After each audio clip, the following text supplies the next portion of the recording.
Welcome dear friends. আজকে আমরা average এর বাংলা হলো গড়, এটা নিয়ে আলোচনা করব। আপনারা যারা ভিডিওটা দেখছেন, যারা যারা ভাবছেন আজকে আমি কোনো শর্টকাট ট্রিক শেখাবো, তাহলে প্রথমেই বলে দেই তাদের জন্য হয়তো আজকের ভিডিওটা না। আজকে আমরা গড়ের কনসেপ্টগুলো জানবো, কিভাবে আমরা গড়ের অঙ্কগুলো করতে পারি, তার কনসেপ্ট কি, কনসেপ্ট থেকে কিভাবে করতে পারি সেটা নিয়ে জানবো। আমি সার্থক পাল, আপনাদের সবাইকে স্বাগত জানাচ্ছি আমাদের ইউটিউব চ্যানেল টাইম টু লার্নে। চলুন তাহলে শুরু করি। ডিয়ার ফ্রেন্ডস, আজকে আমরা জানছি এভারেজ বা গড় সম্বন্ধে।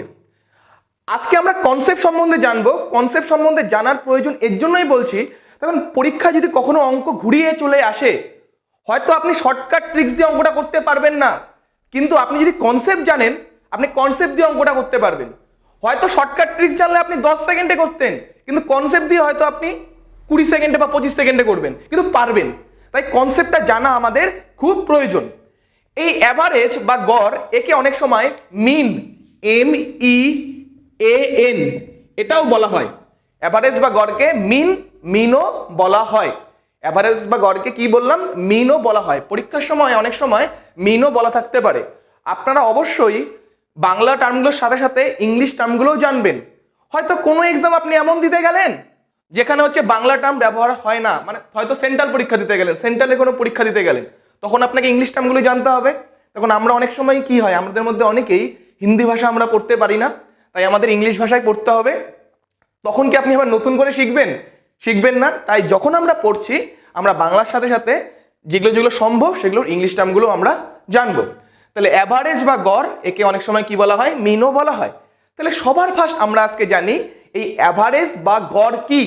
ধরুন আমরা এখানে কয়েকজন আছি এবং আমাদের কাছে ভিন্ন ভিন্ন কোয়ান্টিটির কিছু পরিমাণ বস্তু আছে, ভিন্ন ভিন্ন কোয়ান্টিটির কিছু পরিমাণ বস্তু আছে। তাহলে কি প্রসেস অবলম্বন করলে আমাদের কাছে সমান সংখ্যক বস্তুটা থাকবে, সেই টেকনিক বা কৌশলটাকেই বলা হচ্ছে গড়, বা যেই টেকনিক বা কৌশলের মাধ্যমে আমরা সেটা নির্ণয় করি সেটাই হলো গড়। মানে কি বললাম, আমাদের এখানে বিভিন্ন জন আছি, প্রত্যেকের কাছে ভিন্ন ভিন্ন কোয়ান্টিটির কিছু আছে। তাহলে কি করলে প্রত্যেকের কাছে সমান সংখ্যক করে সেই এলিমেন্টটা থাকবে, সেটাই হলো গড়। যেই প্রসেসটার মাধ্যমে করি সেটাই হলো গড়। একটা উদাহরণ দিই। অনেক সময় আমাদের বাড়িতে কি হয়, কোনো আত্মীয় স্বজন আসে এবং আমরা যারা ভাই বোন থাকি তাদেরকে কি করে, এসে পয়সা দেয়। ধরুন এরকমই যে আপনার বাড়িতে কোনো আত্মীয় স্বজন আছে, আপনারা 5 ভাই বোন, কাকা তো জ্যাঠতো তো মিলে 5 ভাই বোন আছেন। আপনারা ঠিক করেছেন যে আপনাদের যেই টাকাই দিক আপনারা সমান ভাগে নেবেন। আপনারা আগেই এরকম ভাবে বলেছেন, দেখ কাকে কত দিবে আমরা তো জানি না, কিন্তু আমরা কিন্তু সমানভাবেই নিব। দেখা গেল আপনারা যে 5 ভাই বোন আছেন, যারা বড় ছিল তাদের দিয়েছে 1000 টাকা করে, দুজন ধরুন খুব বড়, তাদের দিয়েছে 1000 টাকা করে, দিয়ে বলেছে তোরা কিছু খাস। যারা ছোট আছে তাদের দেখা গেল দিয়েছে 500 টাকা করে, এখন আপনারা কি ঠিক করেছিলেন, টাকা যাই দেখ না কেন প্রত্যেককে সবাই সমানভাবে নিব। তাহলে সবাই সমানভাবে কিভাবে নিবেন, যেভাবে নিবেন, যে প্রসেসটার মাধ্যমে নিবেন, সেই প্রসেসটাকে বা সেই মাধ্যমটাকেই বলা হচ্ছে অ্যাভারেজ বা গড়। তখন আমরা কি করি, প্রত্যেকের কাছে যা টাকা ছিল সবগুলোকে যোগ করি। তাহলে প্রত্যেকের কাছে কত টাকা ছিল, একজন বড় দুজনকে দিয়েছে 1000, আর ছোট 3 জনকে দিয়েছে 500। তাহলে এখানে কত টাকা হলো, 3500 টাকা হলো। তাহলে মোট 3500 টাকা হলো। এখন মোট 3500 টাকাকে আমরা কতজনের মধ্যে ভাগ করছি, আমরা কতজন আছি, 5 জন। তাহলে এই 5 জনের মধ্যে 3500 টাকা ভাগ করব, 5 জনের মধ্যে 3500 টাকা ভাগ করব। তাহলে কত করে পেলাম, প্রত্যেকে 700 করে পেলাম। তার মানে প্রত্যেকে যদি আমরা 700 করে নেই, তাহলে প্রত্যেকে সমান করে পাবো। তাহলে কিভাবে 700টা আমরা নির্ণয় করলাম, বা কিভাবে আপনার দাদা এবার এটা নির্ণয় করলো, সেই প্রসেসটাই হলো গড়। তাহলে এখান থেকে আমরা গড়ের যে সূত্রটা সেটা নির্ণয় করব। তাহলে গড়ের সূত্রটা কি, দেখুন আমরা গড়টা যখন নির্ণয় করলাম, কি করলাম, আমাদের কাছে যা টাকা ছিল সবগুলোকে যোগ করলাম, যোগ করে যত জন ছিল তা দিয়ে ভাগ করলাম, সেটাই করলাম। তাহলে সূত্রটা কি হবে বলুন? যতগুলো রাশি ছিল সেগুলোর সমষ্টি, তাহলে রাশিগুলোর সমষ্টি, রাশিগুলোর সমষ্টি, তাহলে আমাদের তখন সমষ্টি করে কত এসেছিল? 3500 টাকা বা 3500 টাকা। বাই আমরা কি করেছিলাম? আমরা যতজন ছিলাম, তাহলে আমরা লিখতে পারি বাই রাশির সংখ্যা, বা আপনি লিখতে পারেন জন সংখ্যা বা রাশির সংখ্যা। আমরা এখানে 5 জন ছিলাম, 5 জনের কাছে 5টা রাশি ছিল, কারো কাছে 1000 ছিল, কারো কাছে 500 ছিল, কারো কাছে 1000 ছিল, এরকম 5 জন ছিল। তাহলে এটা কি হলো? আমাদের গড়ের সূত্র। তাহলে ধরুন আমি এই সংখ্যাগুলোর গড় নির্ণয় করছি। সংখ্যাগুলো কি নিয়েছি? 6, 8, 4, 12, 10, 14, এই সংখ্যাগুলোর গড় নির্ণয় করছি। সূত্র কি ছিল? রাশিগুলোর সমষ্টি, তার মানে এই যে রাশিগুলো আছে এদের সমষ্টি বাই রাশি সংখ্যা, মানে কতগুলো রাশি আছে। তাহলে রাশিগুলোর সমষ্টি লবে ছিল রাশিগুলির সমষ্টি, তার মানে 6, 8, 14, 14, 4, 18, 18 আর 12, 30, 30 10 40, আর 10 সরি আর 14 54। রাশিগুলির সমষ্টি কত হলো? 54। আর রাশি কতগুলো ছিল? 1টা 2টা 3টা 4টা 5টা 6টা, তাহলে 6 দিয়ে ভাগ, তাহলে কত আসলো? 9। তাহলে আমরা কত পেলাম? গড় 9। তাহলে কথা হলো স্যার এরকম অঙ্ক কি পরীক্ষায় আসবে? আমি সত্যি বলছি এত সহজ অঙ্ক কোনো চাকরির পরীক্ষায় দিবে না। তারপরেও আমরা করছি কেন? দেখুন এগুলো হচ্ছে বেসিক, এগুলো যদি আমরা না বুঝি তাহলে আমরা পরের অঙ্কগুলো করতে পারবো না। তাহলে ধীরে ধীরে আমরা কঠিনের দিকে যাব, ঠিক আছে? তবে আজকে কিন্তু আমি শর্টকাট শেখাচ্ছি না, আজকে আমরা কিছু বেসিকের উপরই কাজ করব, যেগুলো কিনা পরবর্তীতে আপনাকে অঙ্কগুলো তাড়াতাড়ি করতে সাহায্য করবে, ঠিক আছে? চলুন তাহলে এরকম কিছু আমরা করি। আরো আমরা এখন জানলাম যে গড়ের সূত্র কি। তাহলে গড়ের সূত্র থেকে আমি এখন আপনাদের একটা নতুন জিনিস শেখাবো। যদি কখনো বলা হয় 60টা জিনিসের গড় 6, তাহলে সেই 60টা জিনিসের সমষ্টি কত আমরা বলতে পারি? কি বললাম? যদি কখনো বলা থাকে যে অতগুলো জিনিসের গড় অত, তাহলে তাদের সমষ্টি কত আমরা বলতে পারি। যেমন আমি যখন আপনাদের উদাহরণটা দিলাম, আপনাদের কি ছিলেন? আপনারা কতজন ছিলেন? আপনারা 5 ভাই বোন ছিলেন, প্রত্যেকে কত করে পেয়েছিলেন? 700 টাকা করে পেয়েছিলেন। তাহলে মোট আপনাদের কাছে কত টাকা ছিল সেটা কিন্তু আমি বলতে পারছি। আমি কি করলাম? আপনারা যতজন ছিলেন, আপনারা ছিলেন 5 জন, প্রত্যেকে যত করে পেয়েছিলেন সেটা দিয়ে যদি আমি গুণ করে দেই, তাহলেই কিন্তু আপনাদের মোট টাকাটা, মানে মোট 5 জনের কাছে কত টাকা আছে সেটা কিন্তু বার হয়ে যাবে। কি বললাম? কত জন আছেন ইনটু প্রত্যেকে কত করে পেলেন, সমান সমান করে যা আসবে সেটা কিন্তু আমাদের কাছে মোট কত টাকা আছে সেটাই কিন্তু গুণ করলে আমরা পাই। যেমন আমি একটা উদাহরণ দিই মাত্র। ধরুন 7টা সংখ্যা আছে। কি বললাম? 7টা সংখ্যা আছে। 7টা সংখ্যার গড় বলা হলো 9। 7টা সংখ্যার গড় বলা হয়েছে 9। তাহলে যদি পরীক্ষায় প্রশ্ন আসে সংখ্যাগুলোর সমষ্টি কত, তাহলে সেই 7টা সংখ্যা আছে, তাদের গড় হচ্ছে 9। 7টা সংখ্যার গড় হচ্ছে 9। তাহলে পরীক্ষায় যদি এমন প্রশ্ন আসে তাহলে 7টা সংখ্যার সমষ্টি কত? সিম্পল আমরা কি করব? 7 × 9, মানে 7টা সংখ্যার সমষ্টি হচ্ছে 63। আলটিমেটলি এইভাবেই তো আসলো 63। আমরা গড়ের সূত্র কি ছিল? গড়ের সূত্র কি ছিল? সমষ্টি বাই সংখ্যা। সমষ্টি বাই সংখ্যা। সমষ্টি কত এখানে? 63। দেখুন 63 বাই কতজন ছিল? 7 জন ছিল। তার মানে এইভাবেও কিন্তু আমরা গড় নির্ণয় করলাম, তার মানে ঠিকই আছে। আলটিমেটলি কিছুই না, সূত্রটাকে যদি আমরা ক্রস মাল্টিপল করি তাহলেই আমরা পাই। যদি গড়ের নিচে কি আছে? 1 আছে, তাহলে সমষ্টি সমান সমান গড় ইন্টু সংখ্যা। আপনি এইভাবেও মনে রাখতে পারেন, বা এভাবেও মনে রাখতে পারেন একবারে সমষ্টি সমান সমান গড় ইন্টু সংখ্যা। যদি কোনো সংখ্যার গড়, মানে সংখ্যাদের গড় বলা থাকে এবং তাদের কতগুলো সংখ্যা আছে সেটা বলা থাকে, তাহলে সংখ্যাগুলোর সমষ্টি কি হবে? দুটোর গুণফল, সংখ্যা ইন্টু সংখ্যাগুলোর যে গড় ছিল তা। এরকম যখন আমরা অঙ্ক করব আপনাদের সুবিধা হবে। এরকমই একটা অঙ্ক আমরা করব আজকে, দেখবেন। এখন আমরা একটা অঙ্ক করছি। অঙ্কটা আছে 5টি নম্বরের গড় 306.4। কি বলেছে? 5টি সংখ্যার গড় 306.4। প্রথম দুটির গড় প্রথম দুটির গড় বলেছে 431, শেষ দুটির গড় বলেছে 214.5 বলেছে তৃতীয় সংখ্যাটি কত, তৃতীয় সংখ্যাটি বা মাঝের সংখ্যাটি কত, এটা আমাদের বার করতে বলেছে। তাহলে এই অঙ্কটা আমরা কিভাবে করব?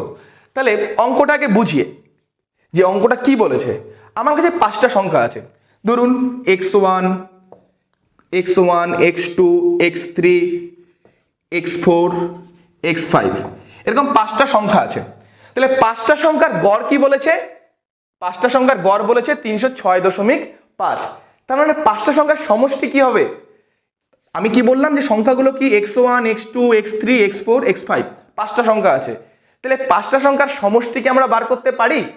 আমরা কি বললাম, যদি গড়, আমরা বলেছি কি যদি গড় আর কতগুলো সংখ্যা আছে সেটা যদি আমরা জানি, তাহলে সূত্র কি সমষ্টির? কতগুলো সংখ্যা আছে ইন্টু তাদের গড়। তাহলে 5টা সংখ্যার সমষ্টি কি হবে? 5 ইন্টু 306.4। বুঝতে পারলেন কি পারলেন না? আমরা একটু আগে সূত্রটা করেছিলাম এরকম যে যদি মানে কতগুলো সংখ্যা সেটা দেওয়া আছে এবং তাদের গড় দেওয়া আছে, তাহলে তাদের সমষ্টি কি হয়? সংখ্যা, কয়টা সংখ্যা আছে ইন্টু তাদের গড়, তাহলে সেটাই হয় তাদের সমষ্টি। তাহলে এখানে 5টা সংখ্যা আছে, দেখুন তো x1, x2, x3, x4, x5। তাহলে x1 plus x2 plus x3 plus x4 plus x5, 5 জনের সমষ্টি মানে যোগফল কত হবে সূত্রে? কয়জন আছে? 5 জন ইন্টু তাদের গড়। তাহলে এটা হলো কি তাদের সমষ্টি। তাহলে এটাকে যদি আমরা করি কত হবে? 1530, 1532। এটা যদি আমরা করি আসবে আমাদের 1532। আপনারা গুণ করে দেখুন, আসবে 1532। তার মানে এখানে 5টা সংখ্যা আছে, 5টা সংখ্যার যোগফল কত হলো? 1532। এখন কি বলেছে দেখুন, এখন কি বলেছে যে প্রথম দুটির গড় 431, মানে প্রথম যে দুটো আছে তাদের গড় কত বলেছে? 431। তার মানে এই যে প্রথম দুটো, এই দুটোর গড় কত বলেছে? 431। তাহলে প্রথম দুটোর সমষ্টি আমরা বের করে নেই। তাহলে প্রথম দুটোকে x1 প্লাস x2, তাহলে এদের সমষ্টি কি হবে? দুজন আছে, এরা কতজন? দুজন। x1 প্লাস x2 কি হবে? একই সূত্র, কতজন আছে? দুজন ইন্টু তাদের গড় মানে কত? 431। এটা করলে কত হবে? 862 হয়ে গেল। এখন দেখুন আবার লাস্টের দুটোর গড় বলা আছে, তাহলে লাস্টের দুটোর গড় কি হবে? তাহলে লাস্টের দুটোর গড় তার মানে কি 4x4 আর x5, x4 প্লাস x5, এদের গড় কি হবে? এরা কয়জন আছে? 2 জন ইন্টু এদের গড়। এটা যদি করি তাহলে এদের সমষ্টি পেয়ে যাব। তাহলে এদের সমষ্টি হচ্ছে আমার কত আসবে? 429। তাহলে দেখুন এখানে মজার বিষয়, আমি কিন্তু সহজে আপনাদের মানে শর্টকাটটা বলছি, এটারও একটা শর্টকাট আছে, এটা আমি বলছি। তার আগে আমরা বুঝি কেন হচ্ছে। মোটটা হচ্ছে 1532, তাই না? আমরা দেখলাম 5 জনের যোগফল হলো 1532, তাহলে মোটটা হলো 1532। প্রথম দুজনের সমষ্টি হলো কত? 862 হলো প্রথম দুজনের সমষ্টি। লাস্টের দুজনের সমষ্টি কত হলো? 429, তাই না? তার মানে 1532 থেকে এই 862 আর এই দিকের 429 যদি বাদ দেই, তাহলেই মাঝেরটা পড়ে থাকবে। মাঝেরটাই তো আমাদের বার করতে বলেছে, মানে x3 বা হচ্ছে তৃতীয় সংখ্যাটি। তাহলে আমাদের কাছে মোট ছিল এটা। তাহলে এটার থেকে যদি আমি একে আর একে যদি বাদ দেই, তাহলেই তো আমি x3টা পেয়ে যাব। এই সম্পূর্ণটার মধ্যে কে কে ছিল? x1, x2, x3, x4, x5, 5 জনই ছিল সম্পূর্ণটার মধ্যে। তাহলে প্রথম এই 862-র মধ্যে কে কে আছে? x1 আর x2। 862-র মধ্যে কে কে আছে? x1 আর x2। তাহলে x1 x2 যদি এই সমস্তটা থেকে বাদ দেই, তাহলে পড়ে থাকলো কে? পড়ে কে থাকবে? x3 x4 x5। আবার x3 x4 x5 থেকে লাস্টের দুটো মানে কি x4 আর x5, এই দুটোকে যদি বাদ দেই, তাহলে x4 আর x5 কে যদি বাদ দেই, তাহলে কে পড়ে থাকবে? x3। তাহলে এখন আমরা তাই x3টা বার করব। তাহলে কি করলাম? সমস্তটা থেকে x1 x2 বাদ দিব, আবার যা পড়ে থাকবে তার থেকে x2 x5 কে বাদ দিব। এটাও করতে পারেন, অথবা সমস্তটা থেকে এই দুটোর যোগফলকে আপনি বিয়োগ করতে পারে। তাহলে এই দুটো যোগফল যদি আমরা করি দেখুন তো কত হয়, 662 আর 429 যোগফল করুন কত হয়, 9 12, তাহলে 1291 এই দুটো। তার মানে কি x1 x2 x3 x4 x5 এই সমস্তটার মধ্যে কত আছে 1532, আর এই আমরা যে লিখলাম 1291 এটার মধ্যে কে কে আছে x1 x2 x4 x5, তাহলে এই সমস্তটার থেকে যদি আমরা x1 x2 x4 x5 কে বাদ দেই কে পড়ে থাকবে, x3 পড়ে থাকবে। তার মানে 1532 এটার মধ্যে x1 x2 x3 x4 x5 পাঁচজনই আছে। তাহলে এটার থেকে যদি আমরা x1 x2 x4 আর x5 কে যদি বাদ দেই, তার মানে 1291 কে যদি আমরা বাদ দেই তাহলে কত হয় দেখুন, 1 4 2 241, তাহলে কে পড়ে থাকলো 241। তার মানে x3 এর মান কত হলো 241, এটাই হয়ে যাবে অ্যান্সার। তাহলে এখন শর্টকাটটা আপনি কিভাবে করতে পারেন সেই সূত্রটা আমি আপনাদের বলছি, আপনারা লিখে রাখবেন, ঠিক আছে? তাহলে এখন আমরা সূত্রটা জানবো। সূত্রটা কি লিখেছি, যদি বিজোড় সংখ্যক সংখ্যা থাকে, এই অঙ্কটা যে করলাম দেখুন এখানে 5টা সংখ্যা ছিল, এই সূত্রটা তখনই আপনি অ্যাপ্লাই করতে পারবেন যখন 5টা সংখ্যা থাকবে বা 3টা সংখ্যা থাকবে, যখন 7টা সংখ্যা থাকবে বা 9টা সংখ্যা থাকবে, যখন বিজোড় সংখ্যক সংখ্যা থাকবে তখনই আমরা এটা অ্যাপ্লাই করতে পারবো। কি বলেছি, মাঝের সংখ্যা সমান সমান মোট সমষ্টি, মানে মোট সংখ্যাগুলোর সমষ্টি বিয়োগ ফার্স্ট পার্টের যোগফল যোগ সেকেন্ড পার্টের যোগফল। তাহলে ফার্স্ট পার্ট কি আর সেকেন্ড পার্ট কি সেটা একটু আমরা বুঝি, তারপরেই দেখবেন অঙ্কটা আমরা খুব তাড়াতাড়ি করতে পারবো।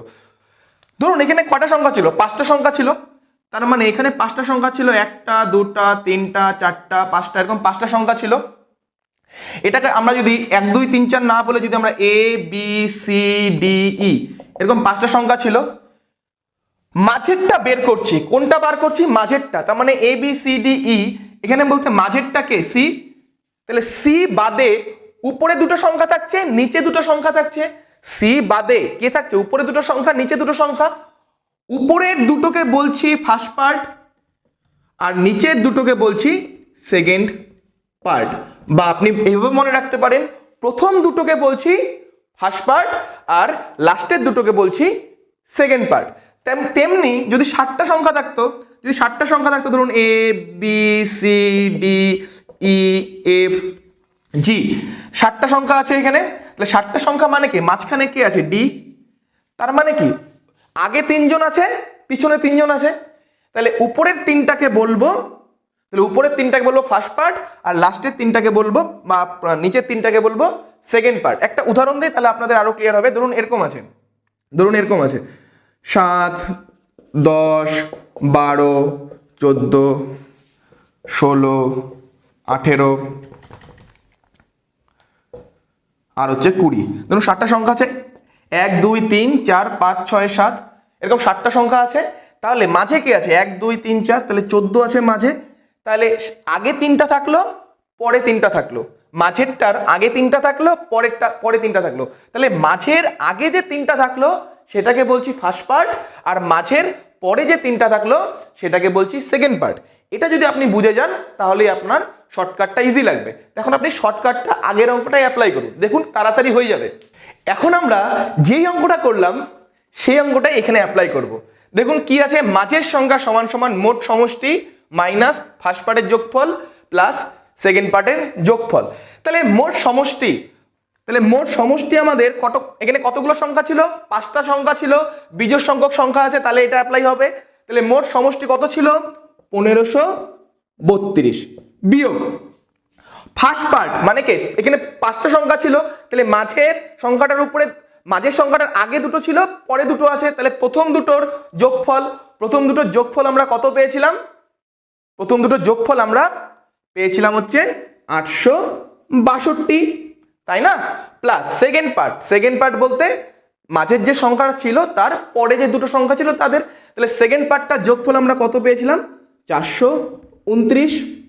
এখন আপনি অ্যাপ্লাই করুন 1532 বিয়োগ 1 9 12 কাটাকাটি মানে বিয়োগ করুন 241, এটা হয়ে গেল অ্যান্সার। তার মানে এটা হলো শর্টকাট। আমি একটা অঙ্ক এখন আপনাদের করতে দেই, দেখুন আপনি অ্যাপ্লাই করুন, দেখুন কত তাড়াতাড়ি হয়ে যায়। এখন যে অঙ্কটা আমরা করতে যাচ্ছি, অঙ্কটা আছে 7টা সংখ্যার গড় বলা আছে 25, ষাটটা সংখ্যার গড় বলা আছে 25, প্রথম তিনটার গড় বলা আছে 15 এবং শেষের তিনটার গড় বলা আছে 35। তাহলে মাঝের সংখ্যাটা বা চতুর্থ সংখ্যাটা নির্ণয় করুন। তো এটা অঙ্কটা বলা আছে, কি বলা আছে, ষাটটা সংখ্যার গড় কত বলা আছে 25, প্রথম তিনটার গড় বলা আছে 15 আর লাস্টের তিনটার গড় বলা আছে 35। তাহলে মাঝের সংখ্যাটা কত? তাহলে সিম্পল এখানে আমরা অ্যাপ্লাই করব। তাহলে 60টা সংখ্যা আছে, দেখুন 60টা সংখ্যা আছে 1 2 3 4 5 6 7, বিজোড় সংখ্যক সংখ্যা আছে কিনা? বিজোড় সংখ্যক সংখ্যা আছে। তাহলে মাঝে কে আছে 4, তাহলে তার আগে যে তিনটা থাকবে সেটা হচ্ছে ফার্স্ট পার্ট, আবার পরে যে তিনটা থাকবে সেটা হলো সেকেন্ড পার্ট। এখানে বলেই দিয়েছে। তাহলে মোট সমষ্টি, তাহলে 60টা সংখ্যার গড় বলেছে 25, তাহলে মোট সমষ্টি কি হবে? যতগুলো সংখ্যা আছে সেটা ইন্টু তাদের গড় 25, তার মানে 7 ইন্টু 125 করলে 60টা সংখ্যার মোট সমষ্টি আমরা পেয়ে গেলাম। বিয়োগ ফার্স্ট পার্টের যোগফল, মানে ফার্স্ট পার্টের যোগ করে কি পাই সেটা দেখবো। ফার্স্ট পার্টে কয়টা সংখ্যা আছে? 3টা। ফার্স্ট পার্টে আছে 3টা সংখ্যা আর তাদের গড় কত? 15। তাহলে তাদের সমষ্টি কি হবে? 3টা সংখ্যা 3 ইন্টু গড় কত? 15। তারপরে কি যোগ সেকেন্ড পার্টে কয়টা সংখ্যা আছে? 3টা সংখ্যা, তার মানে তাদের সমষ্টি কি হবে? 3টা সংখ্যা ইন্টু তাদের গড় মানে কত? 35। এখন এখানে অ্যাপ্লাই করুন।